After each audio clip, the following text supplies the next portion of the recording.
नमस्कार. आजची रेसिपी आहे गवारीच्या शेंगाची सुक्की भाजी. तर इथे मी 250 ग्रॅम गवारीच्या शेंगा घेतलेल्या आहेत. कढईमध्ये तेल गरम झाल्यानंतर जिरे आणि मोहरी घातलेली आहे. जिरे मोहरी तेलामध्ये छान तडतडल्यानंतर 5 ते 6 कढीपत्त्याची पाने घातलेली आहेत. थोडीशी हळद घातलेली आहे. हळद तेलामध्ये मिक्स करायची आहे आणि आता आपल्याला स्वच्छ धुवून घेतलेल्या गवारीच्या शेंगा घालायच्या आहेत.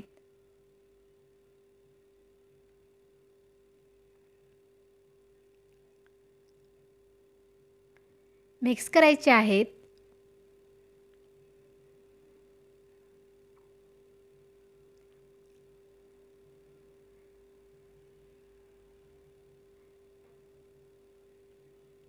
मिक्स केल्यानंतर 1 मिनिट शिजवून घ्यायचं आहे आणि त्यानंतर आता आपल्याला चवीनुसार मीठ घालायचं आहे आणि तिखट घालायचं आहे. मीठ आणि तिखटसुद्धा शेंगामध्ये छान मिक्स करायचं आहे. छान मिक्स केल्यानंतर थोडंसं पाणी घालायचं आहे.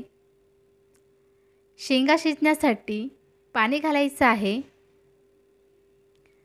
आणि पुन्हा एकदा व्यवस्थित मिक्स करायचं आहे. झाकण ठेवून मीडियम गॅसवरती 2 मिनिटे शिजवून घ्यायचं आहे. पुन्हा एकदा आपल्याला शेंगा वर खाली मिक्स करायचे आहेत आणि झाकण ठेवून 3 ते 4 मिनिटे शिजण्यासाठी ठेवून द्यायचं आहे. तोपर्यंत आपण शेंगदाण्याचं कूट तयार करणार आहोत. तर मिक्सरच्या भांड्यामध्ये भाजलेले शेंगदाणे, 5 ते 6 लसूण पाकळ्या आणि थोडीशी कोथिंबीर मिक्सरला अशा पद्धतीने बारीक करायची आहे. झाकण काढायचं आहे. आता आपल्याला तयार केलेलं शेंगदाण्याचं कूट घालायचं आहे आणि शेंगांमध्ये छान मिक्स करायचं आहे.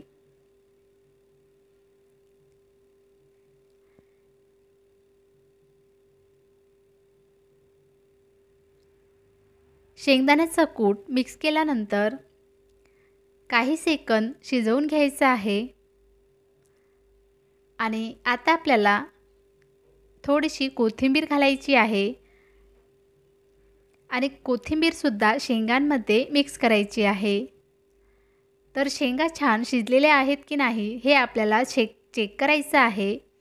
तर शेंगा छान शिजलेल्या आहेत. गॅस बंद करायचा आहे. तर अशा पद्धतीने गवारीच्या शेंगांची सुक्की भाजी तयार झालेली आहे.